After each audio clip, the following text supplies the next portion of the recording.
કેમ છો બધા મજામાં ને? ગુજરાતી ઘરેલું રસોઈમાં તમારું સ્વાગત છે। આજે આપણે બનાવીશું સોજીની બરફી, જે અમૃતપાક તરીકે ઓળખાય છે। બનાવવામાં એકદમ સહેલી છે અને ખાવામાં એકદમ સોફ્ટ અને ટેસ્ટી છે, જે વડીલોને દાંત ના હોય તે પણ સહેલાઈથી ખાઈ શકે છે। તો ચાલો બનાવવાનું શરૂ કરીએ। તો અહીંયા એક કઢાઈમાં 1 બાઉલ જેટલી આશરે 200 ગ્રામ જેટલું દેશી ઘી રેડીશું।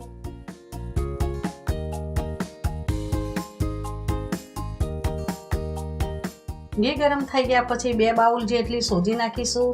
સોજી આશરે 300 ગ્રામ જેટલી નાખીશું। પછી ઘી અને સોજીને બરોબર હલાવીને શેકી લેવાની।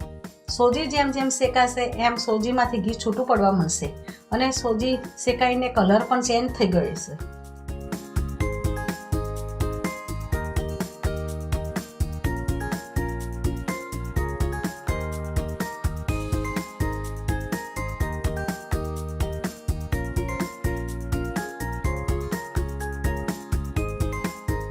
તો જુઓ આપણો કલર પણ ચેન્જ થઈ ગયો છે અને એની સુગંધ પણ સરસ આવવા લાગી છે। તો જો આપણી સોજી શેકાઈ ગઈ છે, તો હવે તેમાં અડધો બાઉલ જેટલી ટોપરાની છીણ નાખીશું। પછી બરોબર હલાવીને મિક્સ કરી દઈશું।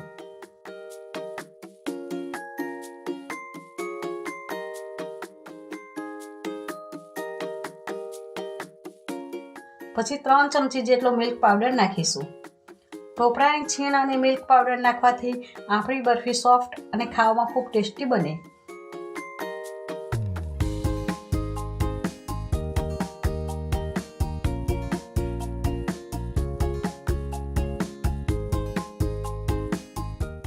હવે આપણું મિશ્રણ બનીને તૈયાર થઈ ગયું છે। તો હવે આપણે બરફીમાં નાખવાની ચાસણી બનાવી લઈએ। તો અહીંયા મેં એક કઢાઈમાં 1 ગ્લાસ જેટલું પાણી રેડીશું। એમાં આપણે 1 બાઉલ એટલે 150 ગ્રામ જેટલું બુરું સાકર નાખીશું। અહીંયા મેં ખરી સાકરનો ઉપયોગ કર્યો છે, તમારે ખાંડ નાખવી હોય તો નાખી શકો છો।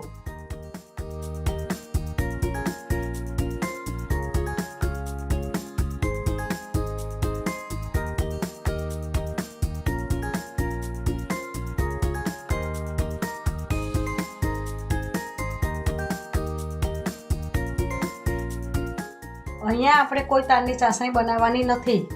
પાણી ઉકળે અને હાથમાં સહેજ ચીકાશ લાગે એટલે ગેસની ફ્લેમ બંધ કરી દઈશું।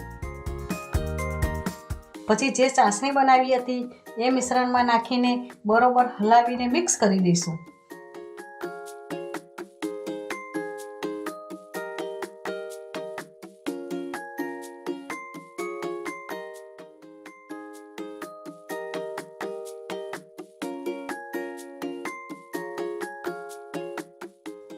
પછી ગેસની ફ્લેમ ચાલુ કરીશું। અડધી ચમચી ઇલાયચી પાવડર નાખીશું। પછી બરોબર હલાવીને મિક્સ કરી દઈશું। બરફીમાં ઇલાયચી પાવડર નાખવાથી બરફીનો સ્વાદ અને સોરમ સરસ આવે છે। પછી આપણે છેલ્લે 1 ચમચી ઘી નાખીશું। છેલ્લે ઘી નાખવાથી બરફીમાં શાઇનિંગ સરસ આવે છે। તો જુઓ આપણી ગરમા ગરમ સોજીની બરફી બનીને રેડી થઈ ગઈ છે। હવે આપણે એક મોલ્ડમાં ઘીથી ગ્રીસ કરીશું।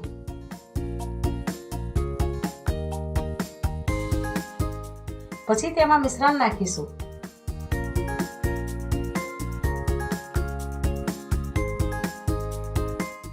પછી તાવેતાની મદદથી સેટ કરીશું।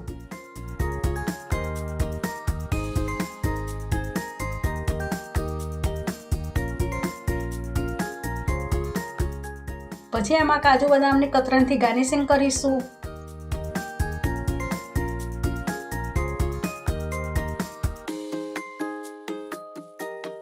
પછી 5 મિનિટ સુધી ઠંડી પડવા દઈશું। થોડી ઠંડી પડી ગયા પછી તેના કાપા પાડી લઈશું।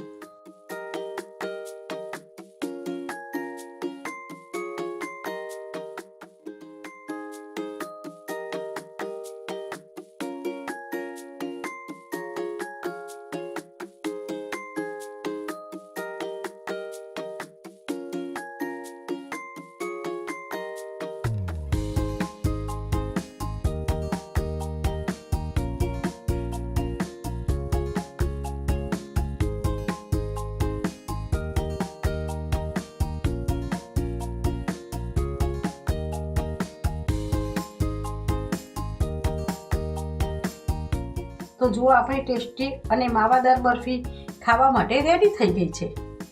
જો તમે પણ મારી આ રીતથી સોજીની બરફી ઘરે બનાવશો તો તમારી બરફી પણ મારા બરફી જેવી સોફ્ટ અને માવાદાર બનશે. તમે આ રીતથી બનાવશો તો ઘરના બધાને ખૂબ ભાવશે. જો તમને મારી આ રેસીપી ગમી હોય તો મારા વિડીયોને લાઈક કરજો અને મારી ચેનલને સબસ્ક્રાઈબ કરજો. જય શ્રી કૃષ્ણ.